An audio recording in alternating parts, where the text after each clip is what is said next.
ভুল ফাগুন। লেখক শেখ মোস্তাকিম মোস্তাক। পর্ব সংখ্যা ২। ট্যুরে কি ড্রেস পরবি বেবি? তোর ক্লাসের সাথে স্পেশাল মোমেন্ট। এমন কিছু পড়িস যেন সজনের হুঁশ উড়ে যায়।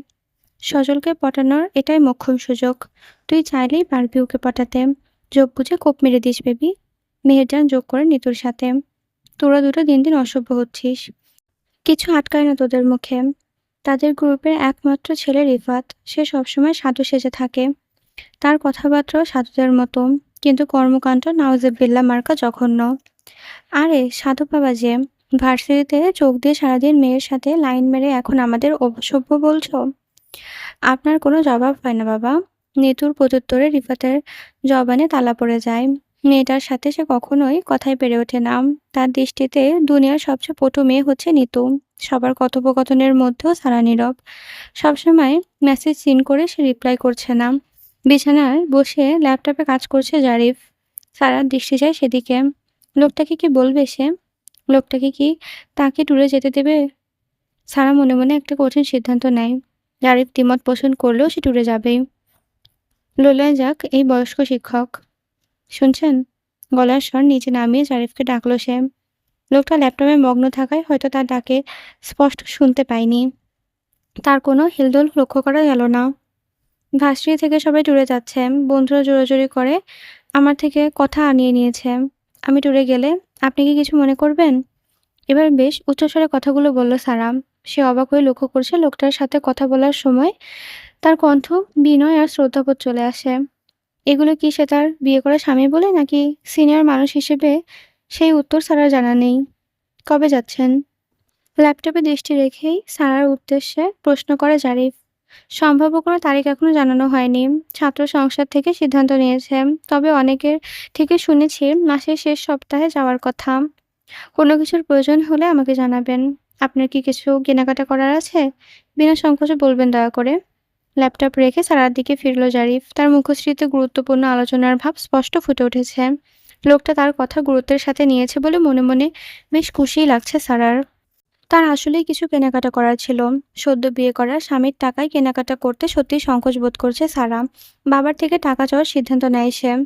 আমাদের সম্পর্কটা হয়তো আপনি স্বাভাবিকভাবে নিতে পারেননি। আমি আপনাকে কোনো কিছুতেই জোর করব না। আপনার ওপর নিজের কোনো সিদ্ধান্ত চাপিয়ে দেওয়ার চেষ্টা করব না। তবে আমি আপনার থেকে বন্ধুত্বপূর্ণ আচরণ প্রত্যাশা করব। সারার চোখের দিকে তাকিয়ে কথাগুলো বলল জারিফ। লোকটার চোখ বেশ শীতল। কথা বলার সময় দৃষ্টিতে দৃঢ়তা। হয়তো শিক্ষক হবার জন্যই সুবিধা পাচ্ছে সে। আমি যথাসম্ভব চেষ্টা করব। আমি দৃষ্টি নামিয়ে ফেলি। একজন পুরুষের চোখের দিকে তাকিয়ে বেশিক্ষণ তাকিয়ে থাকা অস্বস্তিকর। এখন আপনার সাথে আমার সম্মানটাও জড়িয়ে গিয়েছে। আশা করব এমন কিছু করবে না যাতে আমি অপমান বোধ করি। অনুরোধের ভঙ্গিতে কথাগুলো বলল জারিফ। তবে গলার কঠোর শীতলতা অনুভব করল সারা। লোকটা কি কিছু আঁচ করতে পেরেছে? আরামদায়ক ঘুমের রাতটা কেটে যায় সারার। তার চোখ মুখে বেশ তৃপ্তি। বিছানা ছেড়ে ফ্রেশ হয়ে কিচেনে যেতে জারিফের মুখোমুখি হয় সে। ২ কাপ কফি বানাচ্ছে জারিফ। শুভ সকাল। স্যারকে কিচেনে ঢুকতে দেখে হাসি মুখে বলল জারিফ। শুভ সকাল। প্রত্যুত্তরে হাসি ফিরিয়ে দিল সারা। লোকটা ঘুমায় কখন আর ওঠে কখন প্রশ্নটা ঘুরপাক খায় তার মাথায়। আপনার কফি। একটা কফির মগ তার দিকে এগিয়ে দেয়। জারিফের চোখ চিকচিক করে। অন্যদিকে তুলনায় তাকে বেশি খুশি বলে মনে হচ্ছে। ধন্যবাদ। ছোট করে কফিতে চুমুক দেয় সারা। আপনাকে আজকে একটু বেশি খুশি লাগছে। কোনো স্পেশাল দিন আজ?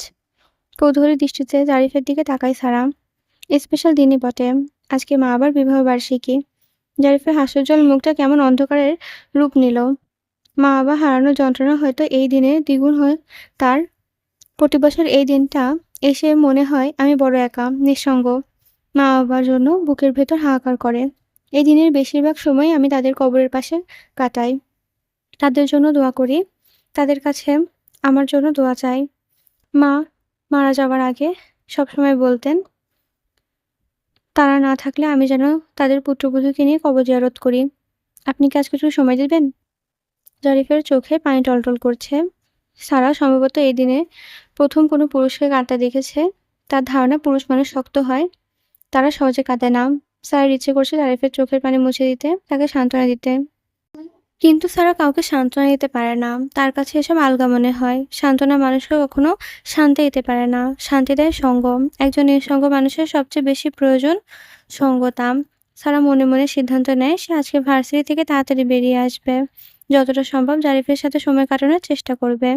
দুপুরের পর ভার্সিটিতে জারিফের থাকার প্রয়োজন বোধ তেমন একটা নেই, তবুও সে প্রিন্সিপালের থেকে ছুটি নিয়ে বাকিটা সময়ের জন্য প্রিন্সিপাল ভার্সিটিতে তাকে ছুটি দেয়। ভার্সিটির গেট পেরোতেই আচমকা কেউ গাড়ির সামনে এসে দাঁড়ায়। জারিফ দ্রুত ব্রেক কষে। শেষ মুহূর্তে গাড়ি থামাতে সক্ষম হয় সে। আটকে তার বুক বেরিয়ে আসে। শরীর হিমশীতল হয়ে গেছে। জারিফ পিটপিট করে চোখ মেলে সামনের দিকে তাকাতেই মেজাজ খারাপ হয়ে গেল তার। ঠোঁট বেরিয়ে হেসে সুজনের সামনে দাঁড়িয়ে আছে।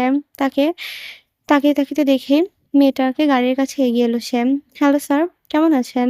অদ্ভুত কায়দায় ঠোঁট বাঁকিয়ে হাসছে সুজানা। ভাবখানা এমন যে এহেন কাণ্ডে সে ভীষণ মজা পেয়েছে। রাগান্বিত চোখে তাকায় জারিফ। তার সত্যিই রাগ লাগছে। তবে জারিফ চাইলেও সুজানার বিরুদ্ধে শক্ত হতে পারছে না। মেয়েটার হার্ট ব্রোকেন হয়েছে রিসেন্ট। জারিফ যতটা সম্ভব তার থেকে কোমল ব্যবহার করার চেষ্টা করছে। মানসিক বিচারবোধ হারিয়ে সে যেকোনো কিছুই করে ফেলতে পারে। পাগল হয়েছো তুমি? এভাবে হুট করে কে চলে অন্ত গাড়ির সামনে চলে আসে? আরেকটু হলেই তো বাকিটুকু সম্পন্ন করেনি। একটি কঠিন বাক্য সে পূরণ করতে চায় না কখনোই। দরজা খুলুন। সুজানা সরাসরি তার চোখের দিকে তাকিয়ে রেখেছে। জারিফ অস্বস্তি বোধ হয়। এভাবে কোনো যুবতী মেয়ের চোখের দিকে তাকিয়ে থাকা যায় না। কেন? কোথায় যাবে তুমি? চোখ নামিয়ে নেয় সে। আপনার সাথে। তাড়াতাড়ি দরজা খুলুন। সুজানা তাগাদা দেয়। আমার গাড়িতে কোনো মেয়ে মানুষকে নেই না। আলতোভাবে জবাব দেয় জারিফ। তাড়াতাড়ি দরজা না খুললে একটু আগের অসমাপ্ত কাজটা সমাপ্ত করে ফেলবো কিন্তু। জারিফ লক্ষ্য করল সুজানার গলায় দৃঢ়তা। উঠতি বয়সী মেয়েদের এই এক সমস্যা। তারা জেদের বসে যেকোনো কিছু করে ফেলতে পারে। এদের নিয়ে সবসময় আতঙ্কের মধ্যে থাকতে হয়। নিঃশব্দে দরজা খুলে দেয় জারিফ। সুজানা তার পাশে এসে বসতেই দুজনেই স্বস্তির নিঃশ্বাস ফেলল। তোমাকে কোথায় নামিয়ে দেবো? গাড়ি আবার চলতে শুরু করেছে। জারিফ রাস্তার ওপর দৃষ্টি রেখে প্রশ্নটা করে। আপনি যেখানে যাচ্ছেন? ঘাড় ঘুরে সুজানার দিকে তাকায় জারিফ। মেয়েটা কি তার গন্তব্য জানে? তবে সে ভীতবোধ করছে। এই মেয়েকে তার কাছে ভীষণ জেদি বলে মনে হয়। এটা ওটা প্রশ্ন করা বিপজ্জনক হতে পারে। শেওনি পরা নিজেদের পুরনো বাড়ির সামনে এসে গাড়ি থামায় জারিফ। এই বাড়ির একপাশে তাদের পারিবারিক কবরস্থান, তার মা বাবার কবর। সুজানা সহ মা বাবার কবর জিয়ারত করে। মোনাজাতের সময় অশ্রুসিক্ত হতে পড়ে জারিফ। তার হাওয়া করে কাঁদতে ইচ্ছে করছে। স্টুডেন্ট সাথে থাকায় নিজেকে সংযত রাখার চেষ্টা করছে সে। মা বাবার জন্য দোয়ার মাধ্যমে মোনাজাত শেষ করে। সুজানার দিকে তাকিয়ে দেখে মেয়েটা কাঁদছে। অবাক হয় সে। অচেনা অজানা মানুষের জন্য একজন মানুষ এভাবে কান্না জড়িত মোনাজাত করতে পারে বলে জানা ছিল না তার। সুজানার মোনাজাত শেষ হলেই তারা নীরবে কিছুক্ষণ সেখানে দাঁড়িয়ে থাকে। নীরবতা ভাঙে সুজানা। এটা আপনার পৈতৃক বাড়ি? চোখ মুখ মুছে স্বাভাবিক হবার চেষ্টা করছে সে। ওড়নাটা সুন্দর করে হিজাবের মতো মাথায় পেঁচিয়ে নিয়েছে। আমার দাদা বাড়ি। আবুর ব্যবসায়িক সুবিধার্থে মিরপুরের ফ্ল্যাটের কিনেছে। পরে ওনার মৃত্যুবরণ করলে এখানে পারিবারিক কবরস্থানে তাকে দাফন করা হয়। দীর্ঘ নিঃশ্বাস ফেলে জারিফ। তার এখন হালকা মনে হচ্ছে। মনে হচ্ছে আল্লাহ পাক তার মা বাবাকে কবুল করেছেন। আবার নীরবতা নেমে আসে। দুজনে হেঁটে গাড়ির দিকে এগিয়ে যাচ্ছে। এমন সময় সুজানা ব্যাগ থেকে একটা গিফট বক্স বের করে জারিফের সামনে ধরে। জারিফ বক্সটার দিকে তাকায়ে অবাক হয়। সুন্দর করে প্যাকিং করা হয়েছে। এটা কিসের জন্য? জারিফ সত্যি অবাক হয়েছে। সে যা ভাবছে সুজানা কি সেজন্য তাকে উপহার দিচ্ছে? শুভ জন্মদিন জনাব জারিফ রহমান। আপনার জন্মদিনে আমার তরফ থেকে সামান্য একটা উপহার। অনুগ্রহ করে এটা গ্রহণ করে আমাকে ধন্য করবেন। সুজানা হাসিমুখ। জারিফ অবাক হয়ে লক্ষ্য করছে। মেয়েটা বিনা সংকোচে তাকে নাম ধরে সম্বোধন করছে। ওর জন্য কোনো জড়তা ছিটেফোঁটাও নেই। বক্সটা হাতে নেয় জারিফ। জন্মদিনের বিষয়ে সে সবসময় আড়ালেই রাখতে পছন্দ করে। তার এখন তেমন উল্লাসের বন্ধু-বান্ধবও নেই। সকালে ইচ্ছে করে সারাকে জন্মদিনের কথাটা বলেনি সে। জারিফের ধারণা সে বললেও সারার বিষয়টা মনে রাখত না। রোজকার তুলনায় একটু বেশি দেরি করে বাসায় ফিরছে সারা। বন্ধুদের সাথে গাজীপুরের একটা রিসর্টে গিয়েছিল। সেখান থেকে সন্ধ্যায় সন্ধ্যায় বেরোলেও জ্যামের জন্য দেরি হয়ে গেছে। বাসায় ঢুকতে জারিফের মুখোমুখি হয় সারা। লোকটা সোফায় বসে উপন্যাসে মুখ গুজেছিল। তাকে দেখামাত্র বইটা পাশে রেখে উঠে বসল। আপনার ফোনটা বন্ধ দেখাচ্ছিল। নিচু গলায় বিনয়ের সাথে কথাটা বলল জারিফ। তার চেহারায় চিন্তার ছাপ ফুটে উঠেছে। লোকটা কি তাকে নিয়ে দুশ্চিন্তা করছিল? ঘড়ির দিকে তাকিয়ে অবাক হয় সারা। 11:30 বাজে গেছে। গতকালের পর ফোনে চার্জ দেওয়া হয়নি। চার্জের অভাবে ফোন অফ হয়ে গিয়েছে। আসলে ফোনে চার্জ ফুরিয়ে গিয়েছিল। এরকম দেরি আর হবে না। রাস্তাঘাটে এত জ্যাম কি আর বলবো। সারার কণ্ঠে বিরক্তি। ঢাকা শহরে বসবাসে প্রায় সকল মানুষই জ্যামের জন্যই বিরক্ত। রোজ, রোজ শহরটাকে গালাগালি করে কিন্তু কেউ ঝড়টাকে ছেড়ে যায় না। ঢাকা জাদুর শহর। কেউ একবার এখানে চলে আসলে জাদুর মায়ায় সহজে কাটিয়ে উঠতে পারে না। সারা ক্লান্ত। জারিফ হয়তো তার থেকে আরো কিছু জানতে চাচ্ছিল, কিন্তু সে পাঁচ কাটিয়ে রুমে চলে যায়। লম্বা একটা গোসল দিতে পারলে ভালো লাগতো। তবে ডিসেম্বরের তীব্র শীতে সেটা অসম্ভব। ওয়াশরুম থেকে ফ্রেশ হয়ে বিছানায় বসল সারা। ওয়াশরুমে গিজার লাগানো হয়েছে। ঠান্ডা পানির ভয়টা আর নেই। সারা মনে মনে ১ কাপ কফি প্রার্থনা করছিল। কফি হাতে তার ক্লান্তিটা দূর হতে যেত। তখনই জারিফের দুটো কফির মগ হাতে নিয়ে রুমে ঢুকলো। আপনার জন্য, ক্লান্তিটা চলে যাবে। তার দিকে এক কাপ এগিয়ে দেয় জারিফ। মানুষটার প্রতি মুগ্ধতা দিন দিন বেড়ে চলছে সারার। মানুষটা প্রচন্ড রকমের অমায়িক। যেকোনো মেয়ে তার জন্য ব্যবহারের মুগ্ধ হয়ে যাবে। সবকিছু ঠিকঠাক? জারিফের কথায় কফিতে চুমুক দেওয়া অবস্থাতে তার দিকে দৃষ্টি ফেলল সারা। যেন সে কিছুই বুঝতে পারছে না। মানে আপনার ভার্সিটি থেকে না ট্যুরে যাওয়ার আয়োজন করা ছিল? তার ব্যাপারে জানতে চাচ্ছিলাম আরকি। সারা প্রশ্নবোধক চাহনি দেখে ব্যাখ্যা করে জারিফ। ও ২৯শে ডিসেম্বর রাতে ট্রেনে শ্রীমঙ্গল যাবে। বাহ! শীতের ভ্রমণের জন্য সিলেট সেরা। শ্রীমঙ্গলের চা বাগান, ছোট বড় টিলা, কুয়াশার সকাল সবকিছু মিলে অসাধারণ পরিবেশ। কথা বলার সময় জারিফের চোখে মুখে একটি মুগ্ধতা লক্ষ্য করা যায়। শ্রীমঙ্গল পরিবেশটাই এমন, যে কেউ একবার দেখবে সেই গলে যাবে, জায়গাটার প্রেমে পড়ে যাবে। গিয়েছিলেন নাকি? আড্ডা দেওয়ার ভঙ্গিতে জারিফের দিকে ফিরল বসল সারা। ভার্সিটি লাইফে বন্ধুদের সাথে ভ্রমণ করতে জীবনে একটা লম্বা সময় কাটিয়েছি। এখন কোথাও যান না? এখন সময় কই? সবাই যার যার সংসার, কর্মজীবনে ব্যস্ত। কথাটা বলার সময় জারিফের চেহারা হতাশা লক্ষ্য করা সারা। লোকটার জন্য এই প্রথমবার সে মায়াবোধ করছে। ডিনার করবেন তো, তাই না? সারার অন্যমনস্ক হতে দেখে প্রসঙ্গ ঘোরায় জারিফ। ঘুরতে গিয়ে টুকটাক খেয়েও জ্যামে আটকে খিদে লেগেছে ভালোই। বাসায় ঢুকে জারিফের চিন্তামগ্ন চেহারা দেখে খিদের কথা সে বেমালুম ভুলে গিয়েছিল। তার জবাবের অপেক্ষায় না করে জারিফ কিচেনে চলে গেল। কিছুক্ষণের মধ্যে খাবার গরম করে নিয়ে হাজির হয়। ধোয়া ওঠা ভাতের সাথে সরষে ইলিশ দেখে জিভে পানি চলে আসে সারার। এমন শীতের রাতে ইলিশের কোনো জবাবই হয় না। জারিফের থেকে প্লেটটা নিয়ে খেতে শুরু করে সারা। হঠাৎ তার দৃষ্টি যায় জারিফের পড়ার টেবিলের উপর। সুন্দর করে প্যাকিং করা গিফট বক্সটা দৃষ্টি আটকে যায় সারার। আপনাকে গিফট কে দিল? খেতে খেতেই প্রশ্ন করে সারা। জারিফ একবার টেবিলের ওপর থাকা বক্সটার দিকে তাকিয়ে দেখে নেয়। আমার এক স্টুডেন্ট। আমার জন্মদিনের কথা কাউকে না বলা সত্ত্বেও মেয়েটা কিভাবে যেন জানতে পেরে গেল। ওটা ওরই গিফট। সাথে একটা বইও দিয়েছে সে, হুমায়ূন আহমেদের। বইয়ের গল্পটা খুবই ইন্টারেস্টিং। আপনি চাইলে পড়তে পারেন। খাবার থামিয়ে খুব আগ্রহ নিয়ে কথাগুলো বলছে জারিফ। সকালের কথা মনে হতেই সারার মনটা খারাপ হয়ে গেছে। জারিফ তাকে নিজের মা-বাবার বিবাহ বার্ষিকীর কথা জানালেও জন্মদিনের কথা বলেনি। হয়তো বুঝতে পেরেছিল বললেও সারার মনে থাকবে না। নিজেকে ভীষণ রকমের ছোট মানুষ বলে মনে হতে থাকলো সারার। এরকম একটা বিষয় সে কিভাবে ভুলে গেল? সারা টের পেল তার গাল বেয়ে পানি গড়িয়ে পড়ছে। জারিফ অলক্ষ্যে চোখ মুছে নেয় সে। নিজের ভুলের জন্য অশ্রুসিক্ত চোখে জারিফকে দেখাতে পারছে না সে। সারার চোখ ঘুম আসছে না। তার নিজেকে অপরাধী বলে মনে হচ্ছে। এরকম বেখেয়ালি আচরণের জন্য আজকের ঘটনাটা সে ভুলে গিয়েছে। পাশ ফিরে জারিফের দিকে তাকালো সারা। লোকটা ঘুমিয়ে গেছে। হয়তো তার জন্য অপেক্ষা করেছিল এতক্ষণ। এপাশ-ওপাশ করছে সারা। কিছুতেই চোখে ঘুম ধরা দিচ্ছে না। অপরাধবোধ কাজ করছে তার মনের ভেতর। বিছানা ছেড়ে উঠে বারান্দার দিকে বসল সে।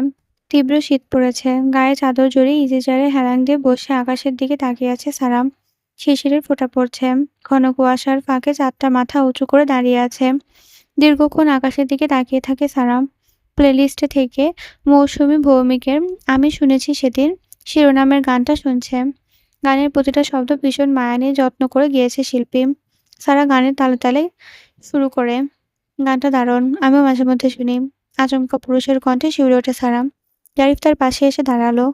হঠাৎ ঘুম ভেঙে যাওয়ার ফলে লোকটার চোখ লাল হয়ে আছে। সারার মায়া হলো। হঠাৎ ঘুম ভেঙে গেছে। আপনাকে বিছানায় না দেখতে পেয়ে ভাবলাম কই গেলেন। পরে দেখলাম বারান্দায় বসে আছেন। কিছু হয়েছে সারা? আপনি কি কোচিং ইস্যু নিয়ে ব্যথিত? প্রথমবার সারার নাম ধরে ডাকার সম্বোধন করেছে জারিফ। লোকটার এমন ব্যক্তিত্বের কাছে তার নিজেকে ভীষণ ছোট মনে হয়। না, বোধহয় মাথা নাড়ে সে। সারা কিছুতেই নিজের মনের কথাগুলো জারিফের কাছে জানাতে চাচ্ছে না। আপনি হয়তো মা-বাবার বিবাহবার্ষিকীর কথা তো ভুলে গিয়েছিলেন বলে অপরাধবোধে ভুগছেন। আসলে বিষয়টা স্বাভাবিক। হুট করে একটা জিনিস মনে রাখা যায় না। ধীরে, ধীরে অভ্যাসে পরিণত হলে কোনো কিছু আমাদের মনে গেঁথে যায়। জারিফের কথাগুলো মন্ত্রমুগ্ধের মতো সারাকে বশীভূত করে। লোকটাকে আসলেই সত্যি কথাই বলছে। হয়তো সে বেশি, বেশি ভেবে অপরাধবোধে ভুগছিল। শেষ রাতে ২ চোখ ভরে ঘুম আসে সারার। সে মনে, মনে সিদ্ধান্ত নেয় আগামীকাল জরিফের জন্য একটা স্পেশাল কোনো গিফট নিয়ে আসবে। ৮-১০ টা ছেলেমেয়ের মতো সজলের জীবনটা সহজ না। বাবা-মায়ের অঢেল সম্পদ থাকার পরেও সজলের কৈশোরে কেটেছে একাকিত্বে। বিশাল একটা রাজপ্রাসাদের মতো সারাক্ষণ একা কাটাতে হতো তাকে। বাবা-মায়ের ব্যস্ততা জুড়ে ছিল তাদের ব্যবসা। দেশের নামকরা কোম্পানির মালিক তার মা-বাবা। সজলের ছাত্র রাজনীতি আসাটা একদম অভাবনীয়। সে নিজেও কোনোদিন কল্পনা করেনি রাজনীতিতে জড়াবে। কিন্তু অন্যায় আর ইনসাফের লড়াই তাকে রাস্তায় নামিয়ে আনে। সে লড়ে যার শোষণ এবং দুর্নীতিবাজদের বিরুদ্ধে। সেই লড়াই তাকে বানিয়ে দেয় আজকের ডিপি। ভার্সিটিতে ঢুকতে ছাত্রছাত্রীদের কানাঘুষা তার নজরে আসে। বিভিন্ন জায়গায় জটলা পাকিয়ে, পাকিয়ে ছেলেমেয়েদের মিলে মোবাইলে কিছু দেখে হাসছে। সজলের উপস্থিতি টের পেয়ে অনেকে তার দিকে আঁচুকে তাকাচ্ছে। সেসব কিছু উপেক্ষা করে বাইক পার্কিংয়ে রেখে নিজের অফিসে ঢুকল সজল। অফিসের আগে থেকেই তৌসিফ, জামাত এবং সাধারণ সম্পাদক লতিফ বসেছিলেন। তাদের দেখা মাত্র দুজনেই উঠে দাঁড়ালো। কাহিনীটা কি রে? চেয়ারে বসেই প্রশ্ন ছুড়ল টিপি। সজলের প্রশ্নে ঘরে উপস্থিত দুজনের মুখ চাওয়াচাওয়ি করল একবার। তাদের মুখের ভাবসাব দেখেই বোঝা যাচ্ছে তারা প্রশ্নের মানে বুঝতে পারেনি। দুজনেই অবাক দৃষ্টিতে সজলের দিকে তাকিয়ে থাকে। ভার্সিটিতে ঢুকতেই দেখতে পেলাম পোলাপান জট পাকিয়ে ফোনে কিসব দেখছে আর আমার দিকে আর চোখে তাকাচ্ছে। ওদের দৃশ্য স্বাভাবিক ছিল না। কাহিনী কি জানিস? দুজনের উদ্দেশ্যে দ্বিতীয়বার মতো প্রশ্ন ছুড়ে দেয় সজল। বিষয়টা পুরোপুরি না জানলেও ভাসা ভাসা কিছু তথ্য এসেছে লতিফের কানে। গতকাল আপনার একটা ভিডিও ভাইরাল হয়েছে ভাই। সম্ভবত নওরিনের সাথে সময় কাটানোর ভিডিও। মাথা নিচু করে জবাব দেয় লতিফ। সে জানে ডিপি সজল এখন ক্রোধে ফেটে পড়বে। সেই ক্রোধ কতটা ছাড়বে সেটাই চিন্তার বিষয়। সজলকে চুপ থাকতে দেখে তার দিকে তাকায় লতিফ। নিশ্চুপ হয়ে কিছু ভাবছে ডিপি। হয়তো ভিডিওটা কিভাবে লিক হয়েছে সেটা ভাবছে। নওরিন কই? ও জানে ভিডিওটার ব্যাপারে? শীতল গলায় কথাগুলো বলে সজল। তার প্রতিক্রিয়া বোঝা যাচ্ছে না পুরোপুরি। ওকে তো আজকে ভার্সিটিতে দেখলাম না। কয়েকবার ফোন করে ওর ফোন বন্ধ পেয়েছি। পাশ থেকে জবাব দেয় তৌসিফ। ছেলেটার ব্রেন পরিষ্কার। যেকোনো পরিস্থিতি সামাল দেবার বিশেষ ক্ষমতা আছে তার।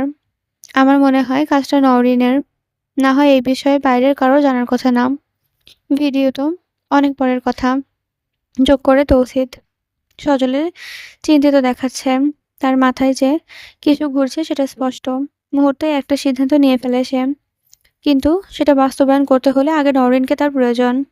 ভার্সিটিতে এসে ডিপির লিক হওয়া ভিডিওর বিষয়ে জানতে পারে সারাও। বন্ধুরা বারবার বললেও সে ভিডিওটি দেখতে আগ্রহ প্রকাশ করেনি। সারার মনে হচ্ছে সজলকে ফাঁসানোর জন্যই ভিডিওটা লিক করা হয়েছে। সম্ভবত ভিডিওর পুরুষটি ডিপি নয়। কিন্তু সারা অবাক হচ্ছে ভিডিওটা ভাইরাল হবার পর ডিপির বদনাম হওয়ার বদলে মেয়েরা আরও তার বডি নিয়ে সুনাম ছড়াচ্ছে। সজলের পেটানো শরীর নিয়ে মেয়েদের উত্তেজক মন্তব্য শুনেই বোঝা যাচ্ছে যে ভার্সিটির অধিকাংশ মেয়েরাই কামনায় বাস করে। সারার হিংসা হলো। নিজের পছন্দের পুরুষ অন্য মেয়েদের কামনায় থাকলে যেকোনো মেয়েরই হিংসা হবার কথা। তবে সারা ভাবছে সজলকে নিয়ে। মাস কয়েক পরে আবার ছাত্র সংসদ নির্বাচন। এই সময় এরকম একটা বিষয়ে সজলের কেমন প্রতিক্রিয়া দেখাবে সেটাই ভাবাচ্ছে তাকে। অপ্রত্যাশিত দুটো ঘটনা ঘটছে নওরিনের সাথে। তার ফোনে যে ভিডিওটা করা হয়েছে সেটা সম্পর্কে সে জানতো, কিন্তু ভিডিওটা লিক করার কথা ছিল না। ক্ষমতাশীল দলের লোকদের সাথে তার চুক্তি হয়েছিল ভিডিওটা শুধুমাত্র ব্ল্যাকমেইল করার জন্য ব্যবহৃত হবে।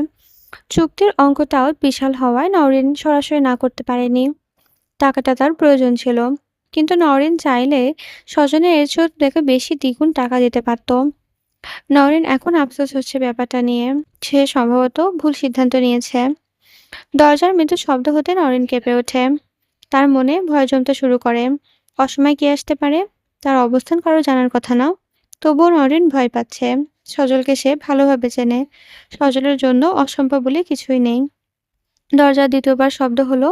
বিছানার চাদর খামচে ধরে নওরিন। সিদ্ধান্তহীনতায় ভুগছে সে। দরজার বাইরে কে দাঁড়িয়ে আছে নিশ্চিত না হলে দরজা খুলতে চাচ্ছে না। ভয়ে তার হাত পা কাঁপতে শুরু করেছে। নওরিন, দরজা খোল। পরিচিত কণ্ঠের কানে আসতেই স্বস্তি পেল নওরিন। ভার্সিটির হলে নিরাপদ বোধ করছিল না। দিশেহারা হয়ে বান্ধবীর বাসায় আশ্রয় নেয় নওরিন। সুজানা তার ভার্সিটির ফ্রেন্ড না, ফেসবুক ফ্রেন্ড। সুজানা ভার্সিটির কেউ চেনে না। এই বাসাটা নিরাপদ বলে মনে হয় তার কাছে। তুই এমন অস্থির হয়ে আছিস কেন? ভয় পাচ্ছিস? ঘরে ঢুকে নরেনের ঘামাত্মক চেহারা দেখে বিচলিত হয় সুজানা। মেয়েটা ভুলবশত একটা কাজ করে এখন ভয়ে শেষ হয়ে যাচ্ছে। কোনো আপডেট পেয়েছিস? সজল কই এখন? নরেনের ভয়ানক কণ্ঠস্বর এমন মুহূর্তে তাকে সজলের চিন্তায় দেখে কিছুটা রাগী হয় সুজানার। ওই পোলা তোরে পাইলে জ্যান্ত কবর দিব, আর তুই ওই পোলার নিয়ে ভাবছিস? তোর পীড়িত দেখে আমার গা জ্বলে যায়। বিরক্তি নিয়ে বলে সুজানা। আচ্ছা শোন, এখন তো তোর ঢাকায় থাকা নিরাপদ না।